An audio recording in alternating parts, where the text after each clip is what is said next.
After 3 years of keeping watch beside a coffin for his departed monarch, Shun attempted to pass power to Yao's son Danzhu. However, the people would not listen, so Shun finally began his rule. According to the Zhushu Jinian, son of Yao, Danzhu fled to Fangling to hide from Shun. Shun led his army to conquer Danzhu and found that he could not defeat Danzhu, so he gave him this place of feudatory here as Shun's guest. The first thing Shun did was to look for capable administrators to assist him. Chief among these was Yu, who was assigned to manage the rivers and streams. Others were responsible for what we today call agriculture, health and public services, justice, labor, the environment, the culture and the arts. Like Yao, Shun did not interfere with the work of these assistants after handing over power to them, but almost all of it went smoothly. Of course, recognizing that sometimes things to do wrong, Shun is credited with regulating the first code, although he is also supposed to have tweaked the harshest penalties. Similarly, although some of the people known as the Fofos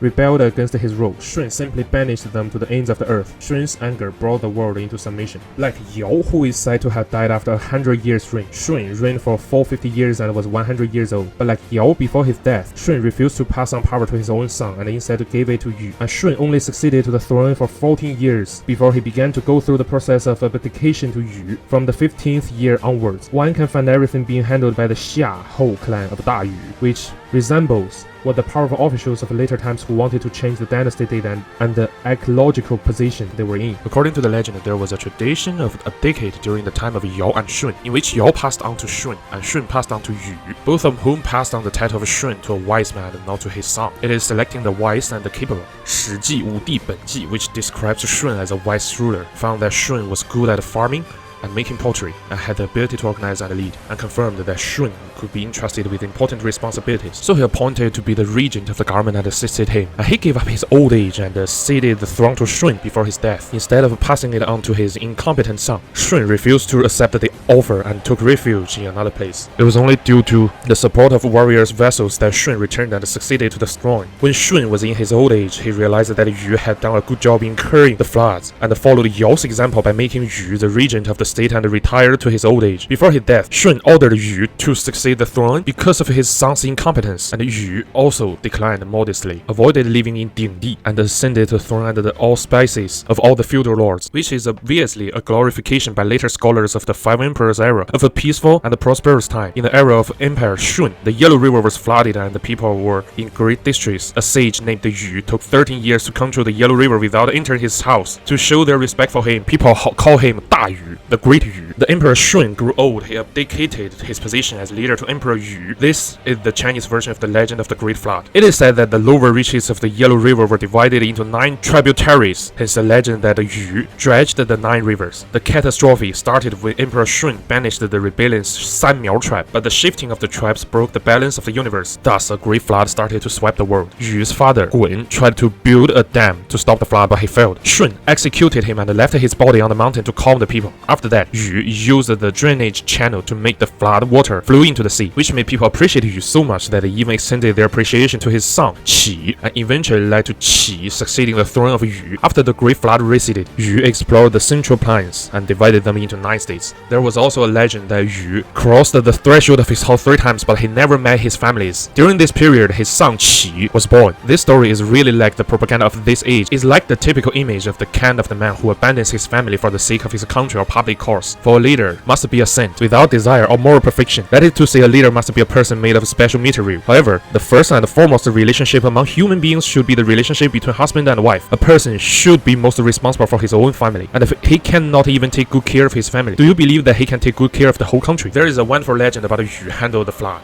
There is a god who wants to destroy the world through the flood. Yao or Shun hope Gun is able to treat the flood. Gun stole the resting soil Xirang from God and blocked the flood. God is angry and killed him, but Yu was born from his right and finished the water treatment. And according to the historical records, Shun tried to obey the son of Yao, Danzhu, and Yu also tried to obey son of Shun, but people seem to ignore this attempt of rejection and only focus on the part of successful succession. Yao, Shun, and Yu also belong to myth rather than history. However, since many of the earliest histories of Chinese civilization began with Yao, and university courses on the history of Chinese civilization were once called Yao to Mao courses, it seems appropriate to do the same. For example, the first chapter of Shang Shu, one of the 5 classics of China, is known as the Yao Dian, Yao Code. It describes how Yao sent 4 brothers from the Xihe family to use the stars to determine the astronomical equinoxes and solstices, and to establish a 366-day year. With this calendar, Yao ruled the people and even the birds and animals for the next 7 years, enabling them to follow the seasons, planting in spring, growing in summer, harvesting in autumn, and hiding in winter. It's easy to dismiss the story of Yao and Shun as a myth and legend, which it is. There is no reason to believe that any local society in China had reached such a level of dominance, let alone extended its control over the whole of mainland China before the time when the legendary Yao Shun lived. It is from about 2200 BC to 2000 BC. According to the account of Shi Bai Zuo, Yu's front, Gun is the first one to build a city, Yu is the first one to build a palace, and then Xi Zhong builds a chariot, Du Kang produces wine, Zi or Zhu creates an armor, and the disciple of Hou Yi, his name is Peng Meng, learns how to shoot the arrows. Ancient myths and the legend of these often reflecting the reflection of the writer's time, background, and social philosophy. For example, in ancient Greek society, the concept of male-female sexual relations is open and even said to be promiscuous, so the characters of ancient Greek myths and legends, adultery and incest, those are common things. The above are all the stories of the 3 chieftains and the 5 emperors I found, which literally use the same template and are fabricated at a too low level, with Zhuanshu, Gonggong, Kuafu, and Hou Yi appearing multiple times in dimensions spanning nearly 1,000 years. For example, Zhuanshu, after the death of Pan Gu, Gonggong deal with him. The story that the 3 chieftains of Nuwa mending the sky involve him, separating heaven and earth with him, and as a descendant of the Yellow Emperor to become one of the 5 emperors as also with him. Another example of Hou Yi, after Pan Gu, the story that who shot down 9 sons with him. 5 emperors of the period of disciple Peng Meng to learn archery is also related to him. To the Xia dynasty's Tai Kang lost the country